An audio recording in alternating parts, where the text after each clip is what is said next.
Hello friends, meet Mr. Shishir Pandya, who was born in 14 February 1955 at Mandya, Karnataka. He played 25 years of pro cricket at Kanga, Time Shield, etc. and represented college level in athletics and table tennis. He completed his masters in 78 but couldn't enroll for a PhD as landed a job in an MNC in 1979. His PGDM in foreign trade and PG diploma in herbal medicine. Mr. Mandya joined Tata Exports in 93 and was with working committee in Children Ortho Hospital and Tata Memorial. He was associated with various NGOs during his 35 years of working career. He is a founder trustee of Shiv Prabha Charitable Trust and touched the lives of more than 50,000 people since then in education, women empowerment and rural development. After retiring from a senior position in a multinational company, he joined as a trustee of Sai Dham Hospital in 2014. Mr. Shishir was instrumental in Sai Dham, which has conducted 1,750 free surgeries and over 230 medical camps in the various interiors of Maharashtra. So let's see what Mr. Shishir have in his Pandora box for us. Hey guys, please welcome Mr. Shishir Mandya and on our platform, and I'm going to ask few important questions to him that he will answer by his expertise. So Mr. Mandya, my first question to you is, in your opinion, what is the current healthcare scenario in India? Thanks, Sandeep, for the lovely and good words. I have been in healthcare for some time now, especially being a trustee of a hospital. And I've seen that India, basically the hospitality industry in India is, forecasted to increase to about $8 trillion. That is what the prediction is. But with all this in the background, with so much of expertise available, it's a lack of availability to the last person. The last mile connectivity that we are talking about. That is the real problem in rural India. Okay, if I break up what is this thing, cancer is one of the biggest problems. Anyway, before I will also try to clear that we will not go detailed into what is COVID and what is happening there, and because I don't want to get into that. I want to, give you a more general awareness of what are the basic problems in India. Right. Okay, it's the lack of availability to the last person. Cancer is one of the biggest. There is a belief in the latest thing that it's about 2.3 billion people are affected by cancer in some way or the other, whether it is in the first stage of cancer or the last stage of cancer. Then another small or rather large portion is 14% of the capable couples. There is infertility. Infertility is also one of the biggest. Okay. Then, of course, CAD comes in. CAD is coronary artery disease. You call it BP, you call it whatever. I mean, you can classify it in from 1 to the 10 part. Right. That is one of the biggest. Then, believe it or not, I was also surprised that cataract happens to be a very large problem in India. Okay. Then, the latest is, of course, diabetes. It seems that almost 12 to 15% of the population, is suffering from that. So let me not take more time into what I just thought. Let me brief on what is the real things. The bigger problem is the healthcare scenario is the free treatment that is to be offered, by government and independent hospitals. That the involvement of the private hospitals is very, very minimum.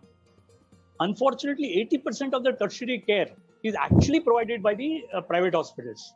Total private infrastructure accounts for almost, I'm just reading, 62% of all the Indian health infrastructure. Okay, we have a vast system, but there are many differences between quality in rural and urban areas, in between the public and the private.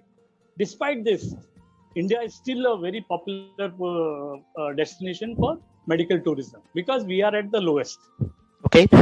So my only point is healthcare facility in India, if it has to reach the bottom, the primary health center the middle level hospitals, and the the large specialty hospitals, there has to be intense connectivity, and it must reach the last person. Sure. And Sure. of course, government should put in a little more effort. There are a lot of yojanas or for these Kesari card holders, the BPL card holders, that they can get free this treatment also. Not free, maybe very high price. Yes, we all agree with this. So that gives me stimulus for the second question, that what healthcare workers can do for a better patient experience in India. Okay, I think the healthcare scenario, unfortunately, during the COVID times, we realized that there were no secondary health, like people who are in the medical care but not doctors. I'm talking about DMLT guys, nurses, technicians, all these. We lacked it. And it so happened that the doctors had to spend a lot of time on doing these things. Right. Ideally, what we need to do is we need to increase that kind of people who are going to help the doctors, okay, the technicians. And I can only talk about what improvement can be done is, you need to engage the patient. You need to respect the patient. You need to communicate with the patient. These things are not happening. The frequency of communication between the PHC doctor or a specialist doctor in the city is very huge. There's a large gap. People are, we have WhatsApp warriors. We have people who ask the doctors, oh, should you be treating us with this or should you be treating us with that? Allow the doctor to make that decision. Right, okay. right. And one more thing we can improve on is the pain management. Okay. Pain management has always been a very large question mark. Okay. And be informed, seek advice, learn from the senior doctors, update yourself, get get training. I think those are very important things that are needed with these people. Yes. So, what are your but I think it, yeah, Mr. Shishir. yeah. So, what are your recommendations for the new generation who aspire to be in healthcare segment? Oh, first thing is, I think dedication. That Okay. is very important. Whoever wants to do this, anything which has to be done, they have to have empathy. They have to have compassion. There has to be a deep connection.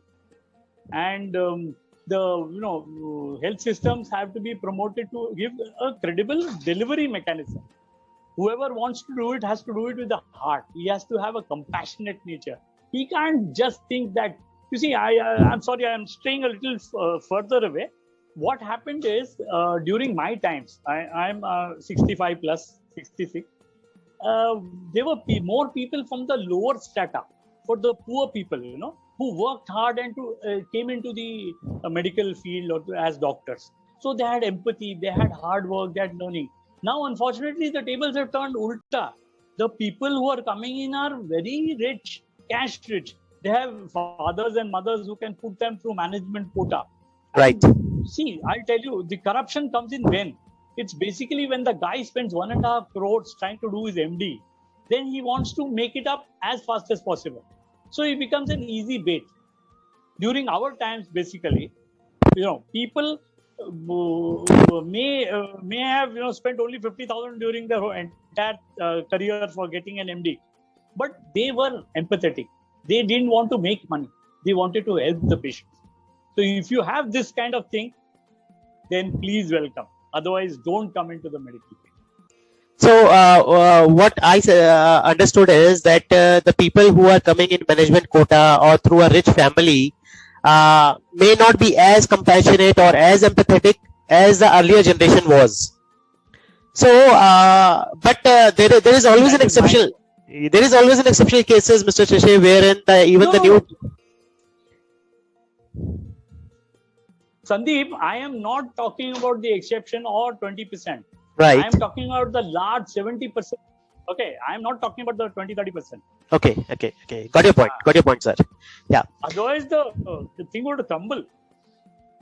Mm-hmm. Right. Go ahead. Yeah. So you have an experience of 4 decades in healthcare and NGOs and whatnot. And our audience want to know that what are your key learnings from your experience? What do you want to suggest our audience from your experience of 4 decades? Okay, as I told you, first thing is if you want to come in or what is lacking now, I will keep this side by side. Is that kindness, that caring, the good communication, there's Right. honesty, there's reliability, there's interpersonal discussions and going across, and this is very critical to the patient. There is a discommunication between the key member, the physician, and the patient. None of these can function without each other. It's a symbiotic relationship, and it thrives mostly in a culture where you care for the body, mind, and the soul. That is very important. Right. Now, indigenous systems, health systems are and should be promoted to as much extent as possible. We can't just rely on allopathy. I think people have learned today that all the alternative systems will, in the future, live healthily together. That is what I hope. I am not going to, take any extreme stand on whether this entire thing is a pandemic or is a pandemic. I would rather say that, we have to have systems which can support at that level. We have people, see, I am a part of a cancer research foundation, basically, where we go to the rural areas, we conduct camp, we awareness, and, we give them information about what's happening. People don't have money to come back to our hospital to get treated. Right. So what we need to do is we need to reach them. That is very important. And that is, the bottom line of anything that you need to. And now, communicable diseases are growing. Okay.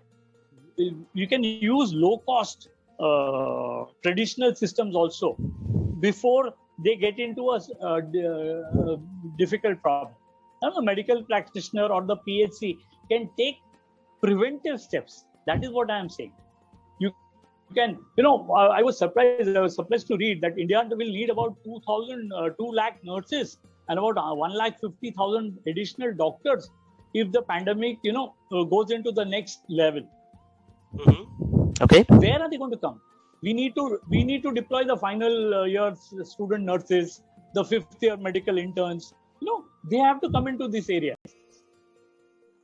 Right. And I mean, that is the only way we can do it. And all alternative systems of medicine have to live hand in hand and happily together. Right. And when I talk, fortunately, I can talk on cancer because I'm a part of the organization. But each individual problem or health problem has to be, talked on or emphasized on by a specialist from that. I do hope you can do something where we can, pick up one particular area and talk about it in detail, crash it out properly. Sure. Talking on healthcare, you can talk for 3 hours, 4 hours together, but it's very difficult. Yep. I have only one bottom line. If I want to close this statement, Yep. is for the last 2.5 decades, I have been telling people, you are your best doctor. Mm-hmm. No one knows your body better than you do. Right. You don't need a doctor. We unfortunately have WhatsApp, universities and WhatsApp doctors by themselves. They Google out and they can. And point is, if you can take care of your health, personal health, be fit, eat well, don't do things which you're not supposed to do. I'm not going into PETA or I'm not going to saying non-vegetarianism is bad. But the human body is not fit to eat certain things. So you have to know. Take me, for example. I know how much to eat and I know how much not to eat. The day my stomach tells me that I need food, I eat it. If I don't need food, even if it is mealtime, I will avoid it. There is no problem. And exercise. Okay. I think one of the best things that you can do is early morning, go get out, get the oxygen that you have, eat what your body tells you to need, not what you can see. Don't let your eyes take over. In Ayurveda, it is said, what is good for the tongue is bad for the stomach, and what is bad for the stomach is good for the tongue. Okay. That is what I want to say. Yeah. So very important point you have made. Something else I can. Yeah, a very important point, Mr. Shishir, you have made tell that if we want to make India healthy, so the reach should be up to the rural area, and the new generation should be taught Correct. and developed to actually help each other, help the patients, empathize with them, be compassionate. So all these important points you have made, Mr. Shishir. Thanks for joining with us, and I look forward to meet you again next month. So we wish you all the best for the And day. remember, prevention is better than Yes, we do agree. Prevention is better prevention is better than cure. yeah. It's a golden statement and always there. Yeah. Thank you, Mr. Shishir, for joining us. Thanks a lot. Yeah. Bye. Yeah. Bye. Bye. Bye. See you.